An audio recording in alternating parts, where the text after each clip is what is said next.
I used to be such a sound sleeper. I'd close my eyes, rest my head on the pillow. A second later, be lights out. Well, that's how it used to be at least. A week ago, as I was getting in the bed, I heard a loud noise from downstairs.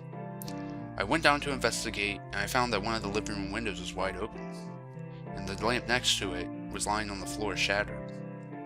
I sighed loudly and shut the window tight. I got a dustpan and broom and cleaned up most of what was left of the lamp and threw it in the trash. I was exhausted by this point, and so groggy, I walked back upstairs and got back in the bed. The warmth of the bed was comforting. I was completely relaxed.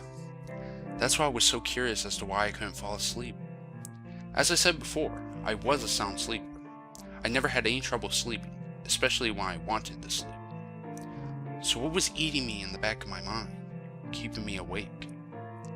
That's when the hairs on the back of my neck stood on end, and a terrifying shiver went down my spine. "Are you awake?" a quiet voice whispered in my ear. I froze.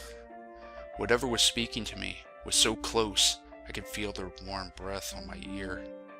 I didn't react. I tried my hardest to pretend to be asleep, to hope that whatever was there would leave me alone. After a few minutes, I could no longer feel the breath on my ear, but I still didn't move. I didn't want to until I saw the sunrise. I had never been happier than when I saw the first ray of sunlight the next morning. I jumped out my bed, got dressed, grabbed my car keys, and shot out the front door, not having enough time to look back at the now empty house which once had a lamp. I drove to my closest friend's house and told him what had happened. He assured me I could stay with him for a few nights and called the police for me while I sipped some coffee. The police questioned me, as you'd expect, and I gave them my house keys so they can search to see if they can find any evidence. They came back that afternoon to return my keys and told me they found no signs that anyone was still in my house.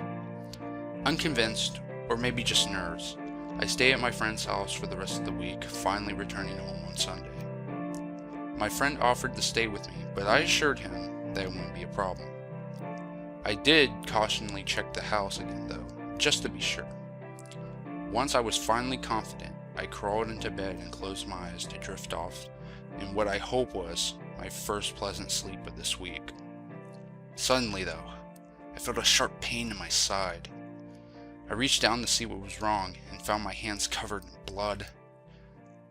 "I guess you were awake," the voice whispered.